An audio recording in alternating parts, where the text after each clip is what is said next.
Honey, it'll make you better. Can you deal with it? Yeah. Welcome to the hub. Ain't nobody above the bullshit. Nobody. It'll make you better if you can deal with it.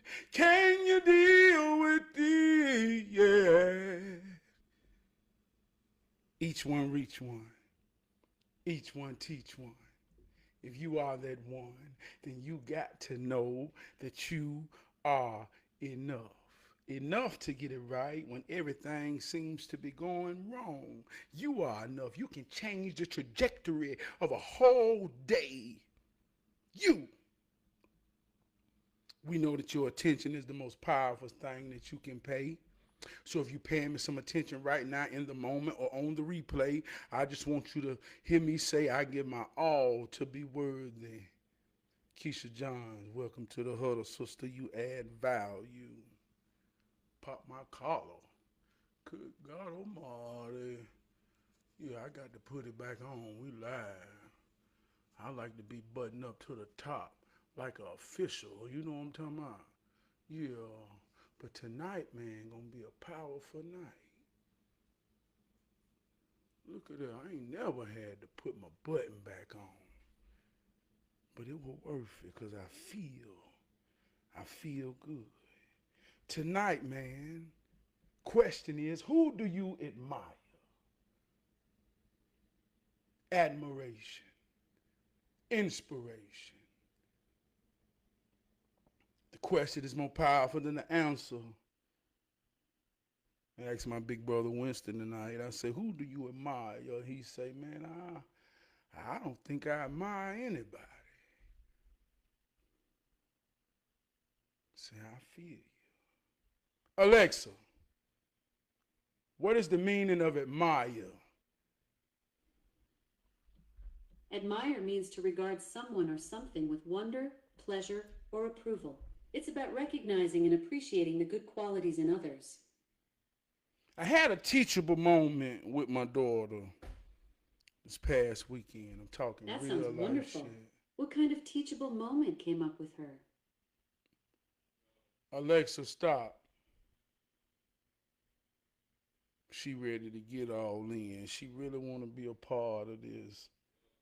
See, she artificial. I'm real. I got to help her understand her position. But I had a teachable moment with my daughter.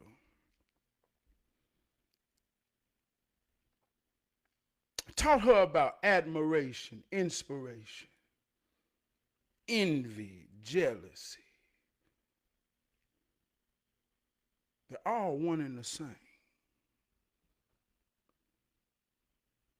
See, admiration starts off as inspiration, and inspiration starts off as admiration when you see someone in a healthy type way and they inspire you to be better.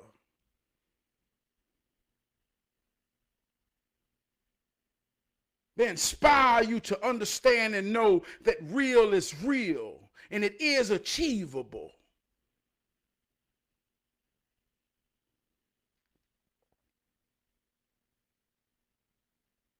But I want her to understand, how do you get to jealousy and envy?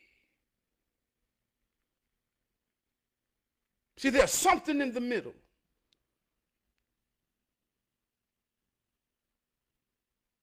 That's you.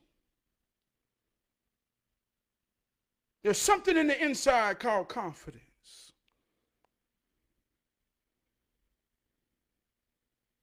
It's the foundation of who you are. And when your confidence foundation is in a healthy place, and you see those that you admire, they inspire. But there comes a time when you're dealing with yourself and you're not in a healthy place. And the things that you admire, you don't have the confidence to see yourself. Something happened in the core. It cracked.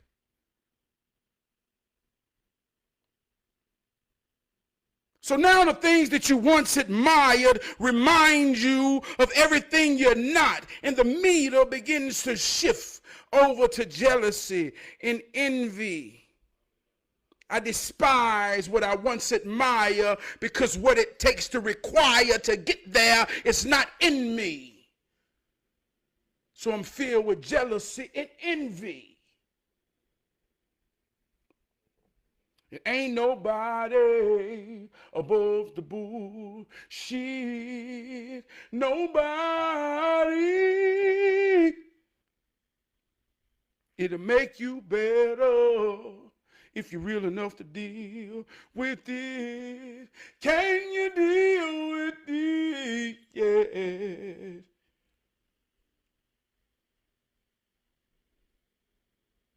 We all can find ourselves on one end of the spectrum and not even know it.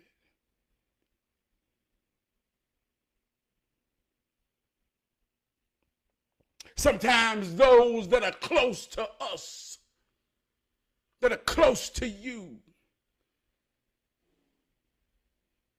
have fallen into the spectrum of jealousy and envy, but they don't understand the position, so they don't understand how it's working and what's coming up out of them. They begin to have, come on y'all, talking real life shit. Understand how it works.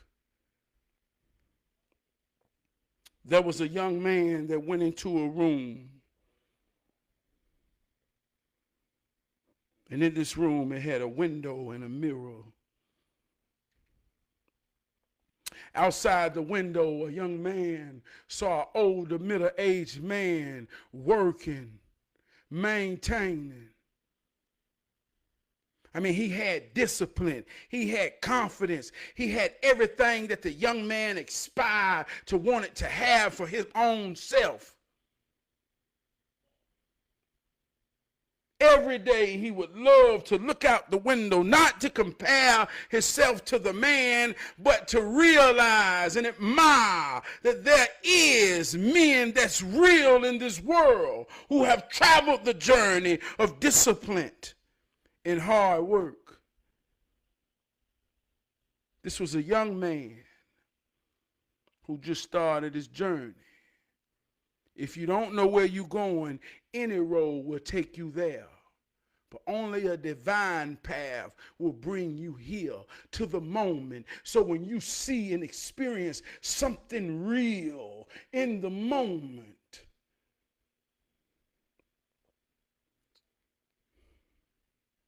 come on. The young man believed in himself. Every day looking out that window, not to compare, but to have a reference of destination. So the young man made some bad choices in life. Foundation cracked. His confidence had slipped. His discipline was weak. He was going through some things and he felt nobody really understand and he couldn't deal with certain shit. So now when he looked out the mirror,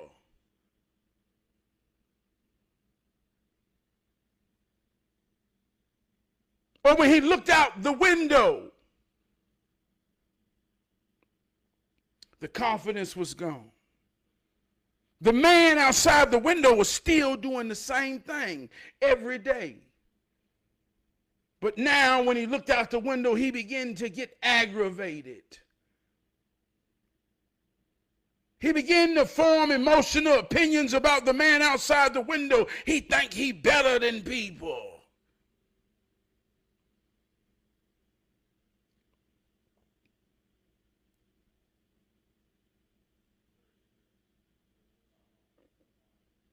He think he ain't got to relate to us. He up there, he down there. I can't stand that motherfucker. Every time I look out the window now, he want to pull the blind down.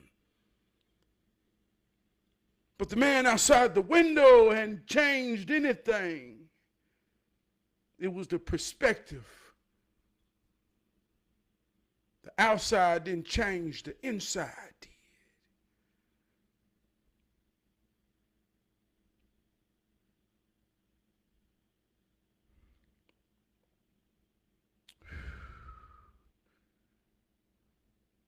I had some close friends and I lost them. Talking real life shit. Man, I used to beat myself up telling myself, why did I lose them? Because I know I didn't cross them. Man, there was times I fell down on my knees and said, Lord, why have my friends and family have forsaken me? How did I lose them? I didn't cross them. Voice say, you ain't done nothing wrong. People's hearts get filled with jealousy and envy. That's about them, it ain't about you.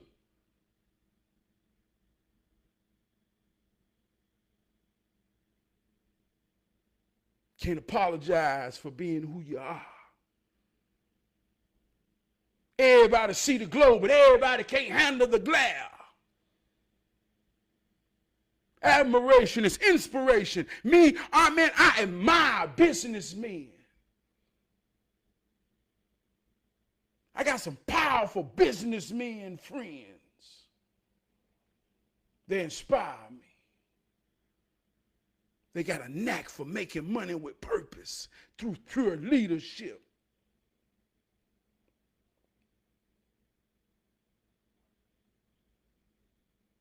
They admire me because I admire the ability to block out the emotions that come with money and people and be able to put that aside to economically change and move in power. See, I don't have that. Everything about me moves in purpose, moves in passion. I move through the process. I know I got the skills and it always lead to profit. But when it comes to the money aspect of what I do, man, I operate through my gifts, and a gift is given with the expectations of nothing in return. So my big brother who I admire says, Trav, anything will sell, but nothing won't. Why you won't sell something?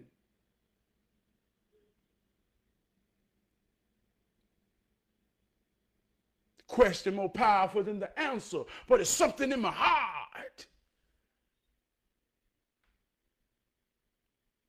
So I admire those with the ability and the gift.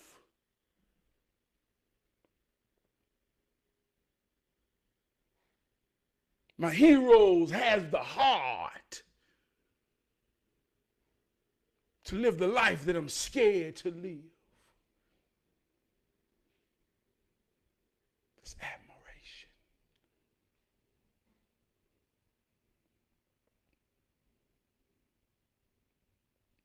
It's admiration.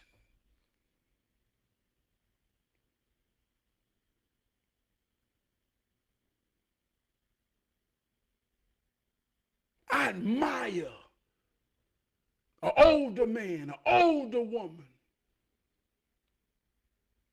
who operating from the press box as a grandparent and an elder who really understands how to create balance and love their family. I admire it. I envision myself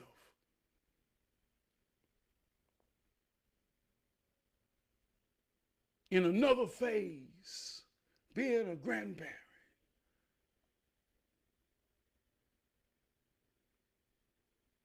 Better to my grandchildren than my children had. I admire when I see that it's real and it can be real. It is real. Who do you admire? Shout out to my big brother Farouk.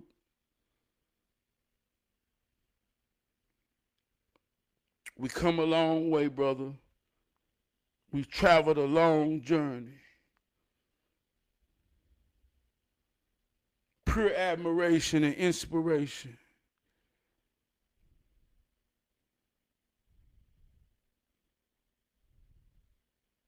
From brother to brother, he speak highly of admiration. Great givers make great getters. Sometimes, man, I be weak at my ability to receive.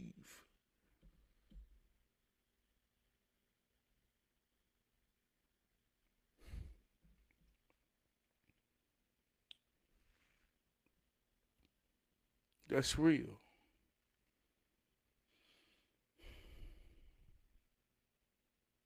I want to give a shout out to my brother Kamara. We experience things in life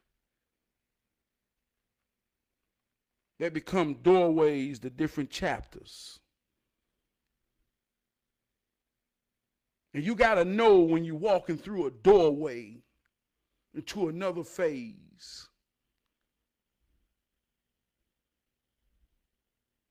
My baby expressed she had interests.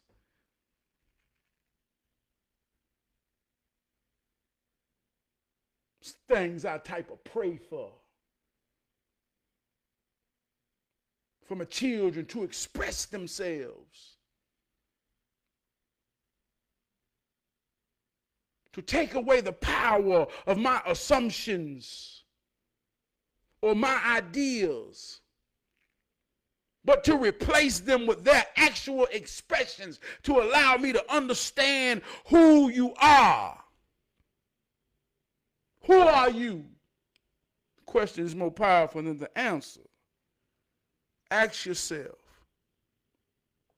So when she expresses herself with an interest, there's a vision of how she sees herself in something. So all I can do is run the play. We all we got, we all we need. My brother Kamara was cultivated in the play of her interests. Sometimes you got to go through your Rolodex. We all we got, we all we need. Everybody wants to be needed. Everybody wants to be used. We just don't want to be misused and abused. But everybody has a purpose. I roll through my Rolodex. I say, Kamara, my baby, got an interest, man. And I think it's in one of your masteries of understanding.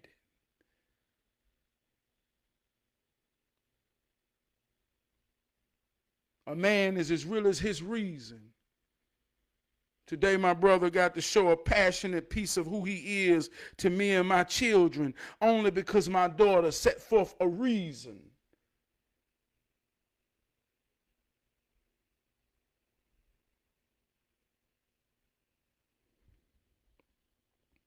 I admire her. I admire my brother Kamara. I admire my son King.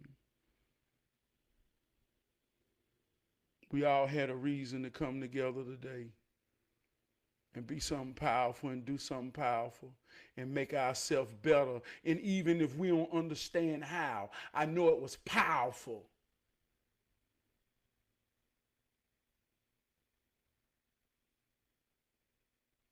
It's through admiration.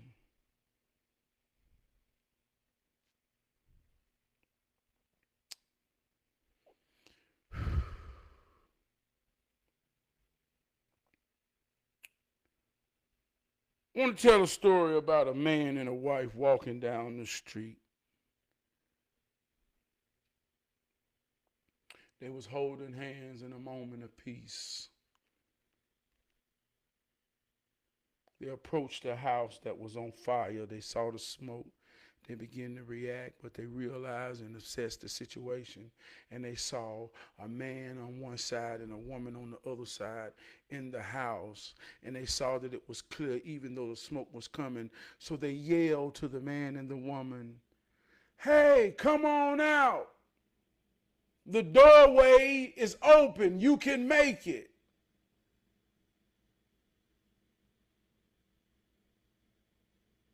They felt so compelled to help. But they had to look at each other and realize that, baby, this is a dangerous situation that could change things forever. So I think our best position right now is just to allow them to understand in their position, come on out.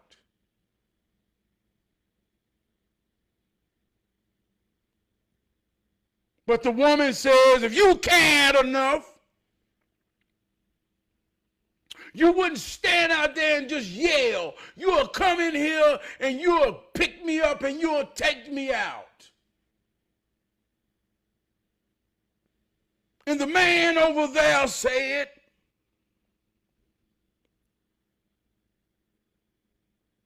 it's all right. It ain't nothing but a little smoke. I ain't coming out. He started acting like he couldn't hear.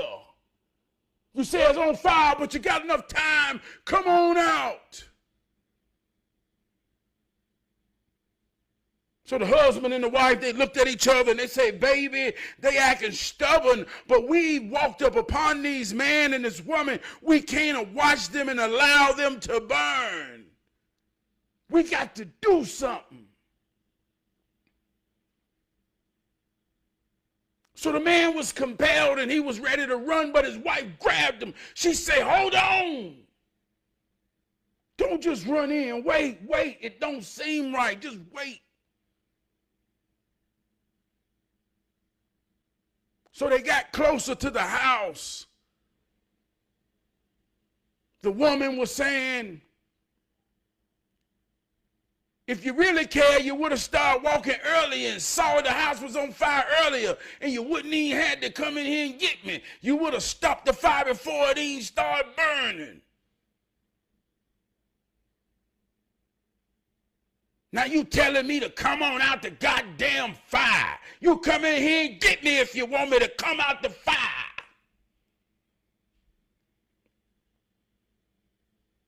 And the man over there stubborn to the motherfucker, I ain't scared of fire. Jesus gonna save me. My God good. So the husband and the wife, man, they got to make some real fucking decisions. The closer they get to the door, the smoke begin to burn their eyes. They begin to realize this shit real. But something keep fucking with them, telling them, you can't let this old man, you can't let this old woman die. They're suffering. Even if they don't know they suffering, And the only thing they concerned about with is you coming into the goddamn fire. But the husband and the wife got to look at each other and say, baby, if we go in the fire, we might be changed forever, and we might not come back out.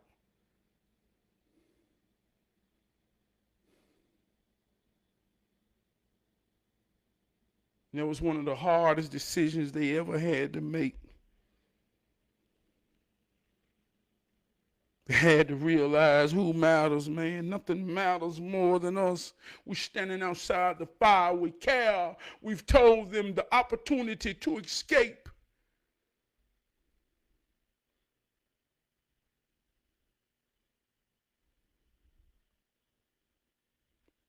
See, I say we all we got, we all we need. Sometimes you got to define your we.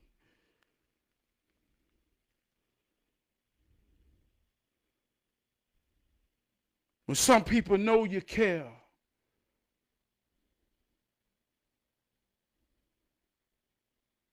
but they've been watching you and your wife walk by the window every day. They've had admiration.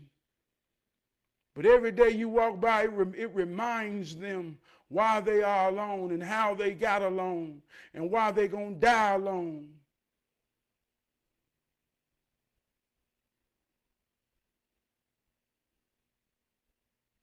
And this ain't to say that they're wrong, but they don't want you to save them. They want you to feel what it feels like to be alone.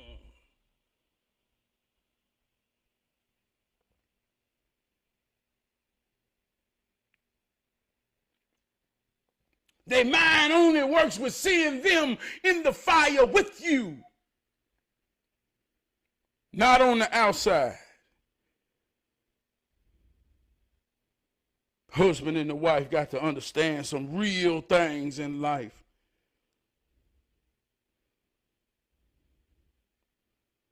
Talking real life shit. I ain't talking make believe.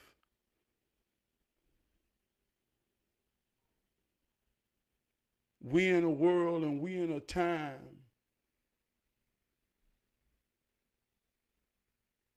where real ain't popular.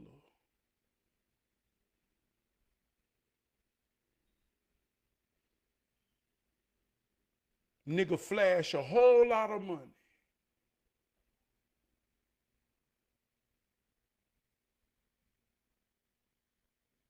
But it benefits no one who matters. The fuck do it mean then? Don't mean nothing.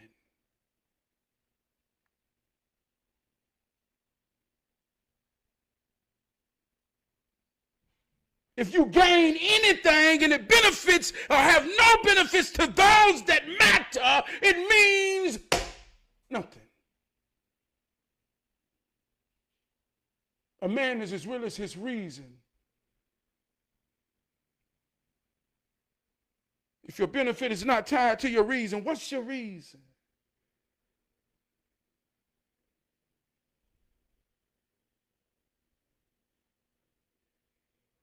It means nothing. It don't matter. What's the matter? It don't matter.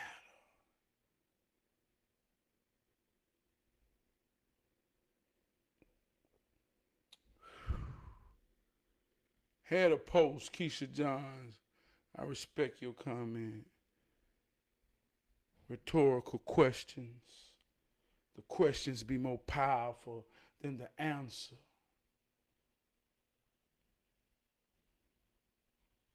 I love to have rhetorical conversations and give rhetorical answers to rhetorical questions to people who standing in emotional hamster wheels with no understanding. So when they say, Trav, tell me a time that America was good for black people, I'll say my whole goddamn life.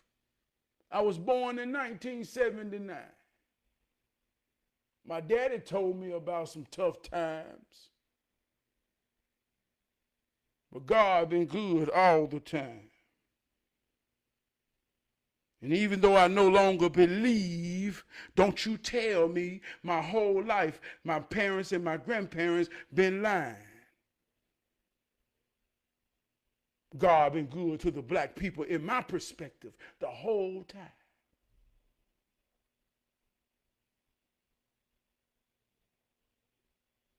And I ain't lying. But I understand. I just create my own rhetoric. It's certain things my daddy told me about when times could have been considered not so much great for a black man. It's stories my granddaddy told me. Finna talk some real life shit. But those experiences that my granddaddy used to teach my daddy and my daddy used to teach me, to help me see from a perspective to understand my position, those same experiences that I experienced cultivate the perspective of my children.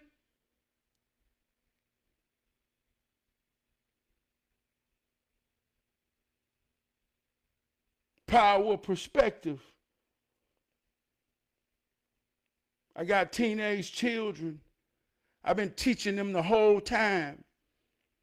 They letting me know right now, Daddy, Daddy, I don't need you to say that no more. We got that. You've been saying that my whole life. I say, what you mean?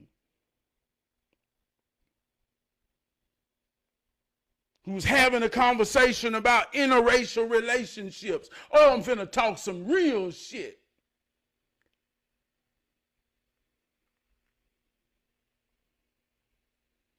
I ain't saying it's good. I ain't saying it's bad. I ain't saying it's right. I ain't saying it's wrong. I'm saying we cultivated through experiences of our parents and our forefathers to understand our perspective.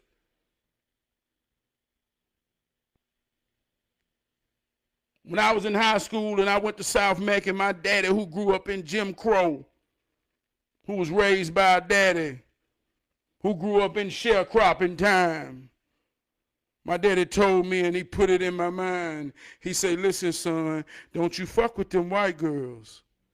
I know you're going to South Mecklenburg. Don't you fuck with them white girls.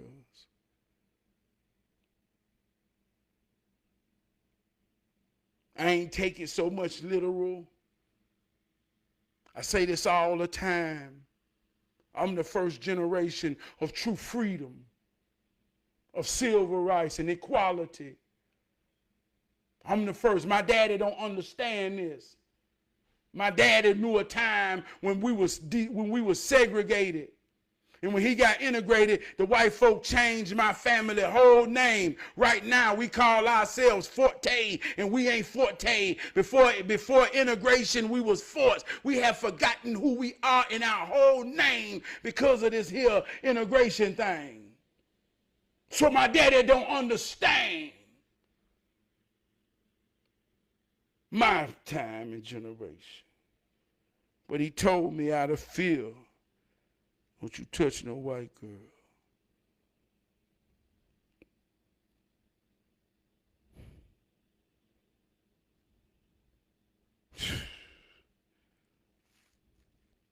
I say, okay, Daddy, whatever.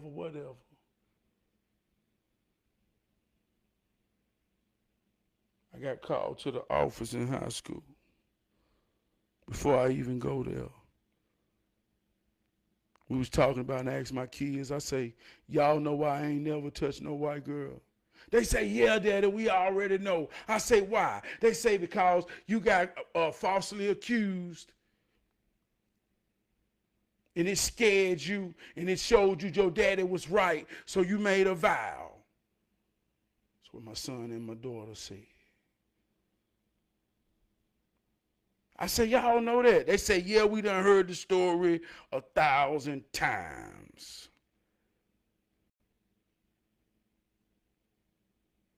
And I've told them 1,000 times. Program they mind.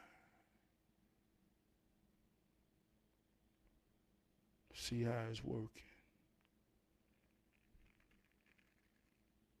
So one day I got called to the office in high school. Principal, the resource officer, my football coach walked in the room and they was looking crazy. I said, what's up?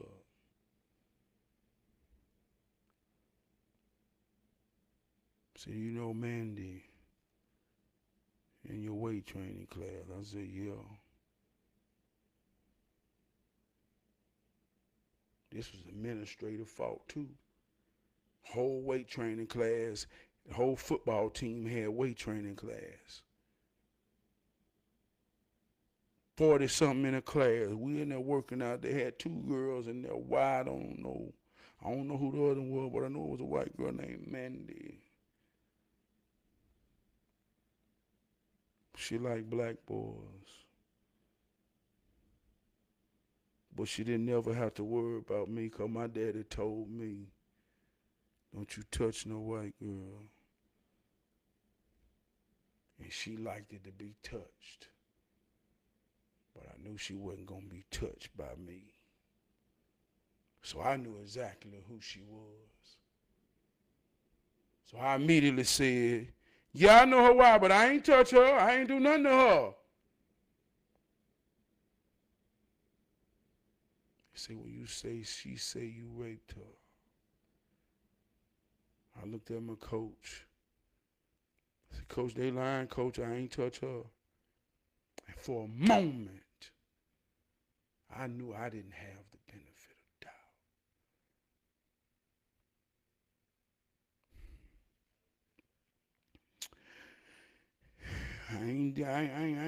I ain't forsaking my daddy and my granddaddy. Look, man, I ain't went against what they done taught me.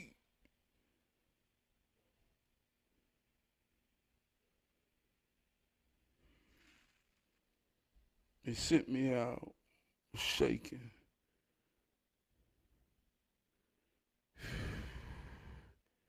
About an hour later, she confessed to the story that she had to use me because she wanted her boyfriend to be jealous and know that he couldn't beat me or wouldn't try me. So she used me to win against him. And he was the one that went and told them, I raped his girlfriend.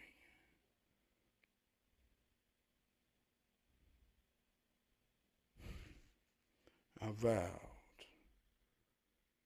never. I see what my daddy was talking about. I see what my granddaddy was telling me about. I see what Emmett Till done to them in their soul, in their generation.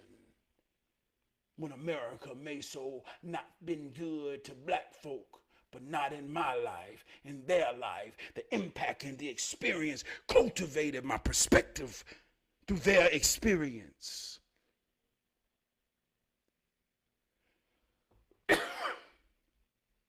So my children understand. And if I'm wrong, I don't want to be right. Sometimes you got to stand on things because people don't know where you're coming from.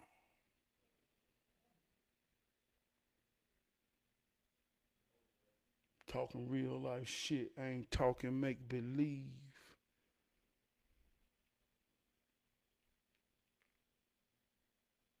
Someone spoke admiration to me at work.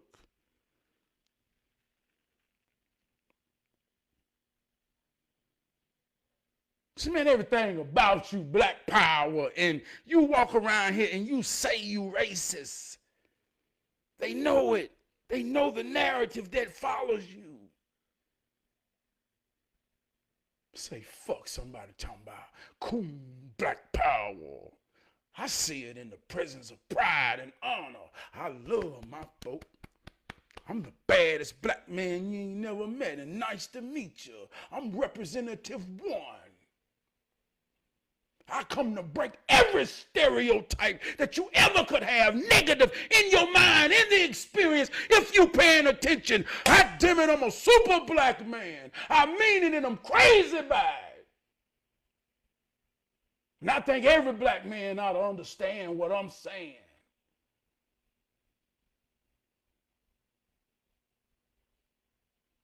So I don't feel racist, white man. Real kind of black man. That's what my daddy and my granddad cultivated. So I'm saying all this to say that person say, but even though that follows you, everybody watch you walk in a place and you dap every person in this building up with love, and man, everybody look forward to it. Say something crazy. I say it ain't crazy.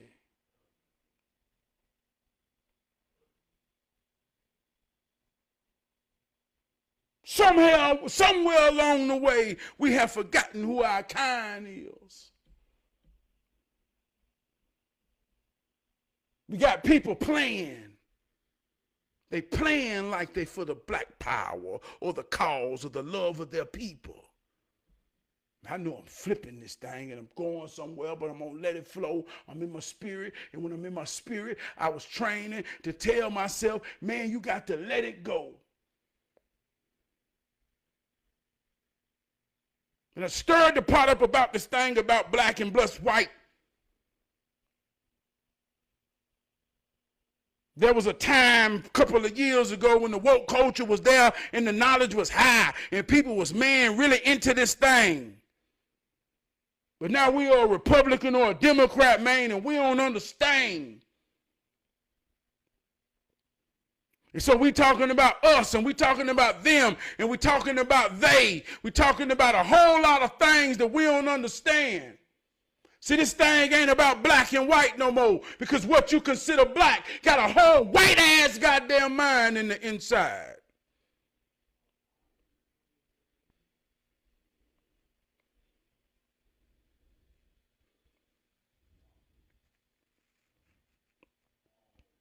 It's about who real and who ain't.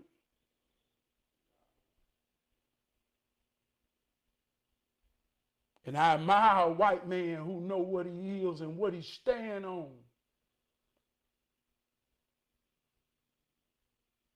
I admire it because I don't fear it.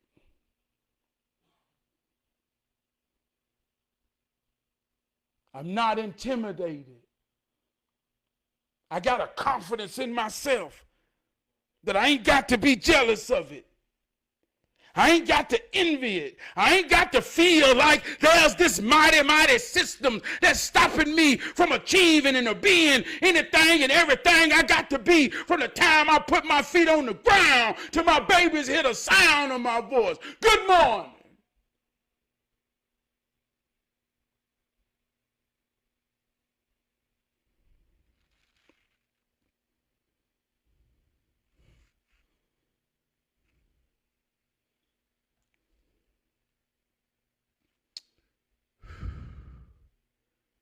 Kamaran, I love you, brother. Give a shout out to my big brother Crump.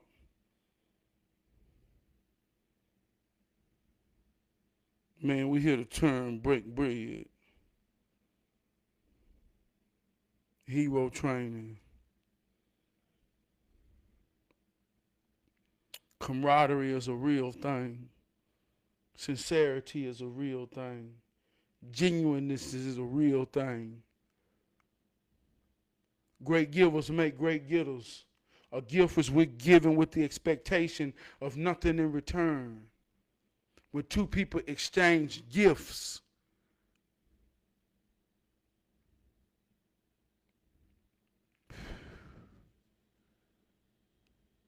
they become witnesses to God. Can I get a witness? Can I get a witness? The truth is unbelievable.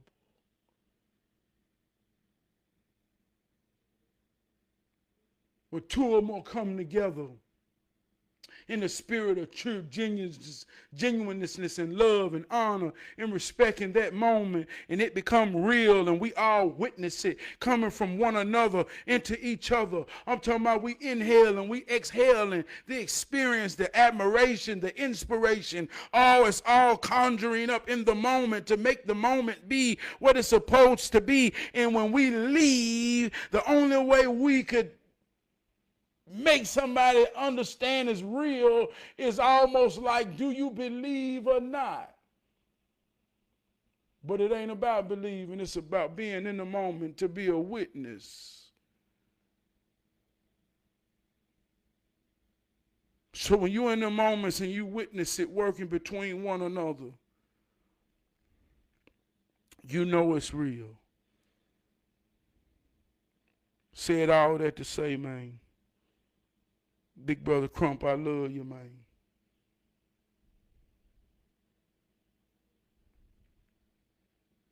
Give a shout out to my big brother Wood. Give a shout out to my brother Bam. Give a shout out to my brother Munn in the trucking line. Give a shout out to Uncle Ray Terry. Give a shout out to my brother Black.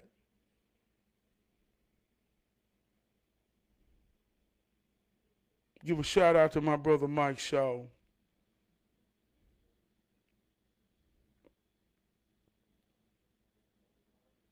All those names I admire. If I ain't say your name,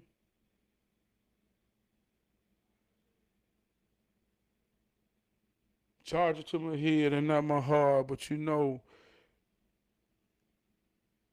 come on.